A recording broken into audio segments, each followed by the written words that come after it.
2019-2023, ça fait 4 ans. Nous sommes à notre deuxième sommet Afrique-Russie. Et je crois que c'est l'occasion pour nous de vous remercier et également de faire le point sur notre partenariat. Les priorités et d'ailleurs les thématiques sur lesquelles nous avons placé ce sommet, la paix et le développement, sont au centre des préoccupations de l'Union africaine. L'Afrique fait face à des défis importants en matière de paix et de sécurité, et notamment la lutte contre le terrorisme, ce qui déstabilise sincèrement de grandes parties du territoire africain. Nous souhaitons que notre partenariat dans ce domaine puisse prendre plus de relief et accompagner l'Afrique dans sa lutte contre ces phénomènes du terrorisme. Nous allons tout à l'heure prendre part à l'ouverture d'un forum économique et humanitaire.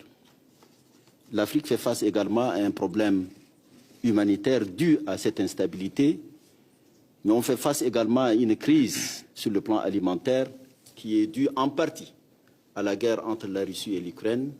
Et je crois que c'est l'occasion pour qu'on en discute, voir quelles sont les dispositions à prendre, parce que le continent africain est négativement impacté par ces conflits. Nous avons, il y a 2 ans, avec le ministre Lavrov, tenu notre deuxième réunion de consultation diplomatique à Moscou. Nous avons signé, vous vous souvenez, en 2019, un mémorandum d'entente entre l'Union africaine et la Fédération de Russie, et nous travaillons ensemble pour que cela soit concrétisé.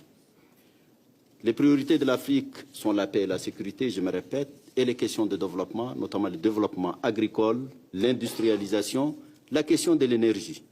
C'est pour cela que tout dysfonctionnement dans les dispositifs internationaux impacte immédiatement le continent africain, sur le plan alimentaire, sur le plan énergétique. Je dois rappeler que la Fédération de Russie a été et demeure un grand partenaire africain avec l'Afrique, notamment dans la formation des cadres. Des milliers de cadres ont été formés ici et dans les différents domaines, et c'est eux qui sont en charge aujourd'hui du développement économique, social et culturel dans notre continent. Nous souhaitons que ce partenariat puisse se développer davantage. Nous n'oublions pas non plus le soutien constant de la Russie aux luttes de libération du continent africain, la lutte contre l'apartheid et très souvent le soutien de la Russie au Conseil de sécurité des Nations Unies sur les questions africaines. Justement, l'Afrique, c'est près d'1,5 milliard d'habitants. Il est totalement injuste que l'Union africaine, que l'Afrique soit en dehors du Conseil de sécurité des Nations Unies, qu'elle soit en dehors du G20, qu'elle soit en dehors des tribunes dans lesquelles on traite les questions du monde. Et très souvent, ce sont des problèmes qui concernent le continent africain. Donc nous demandons le soutien pour une adhésion tout à fait légitime de l'Afrique à ces différentes institutions qui gèrent les questions dans le monde. Les engrais, l'énergie sont des priorités pour le continent africain et je crois que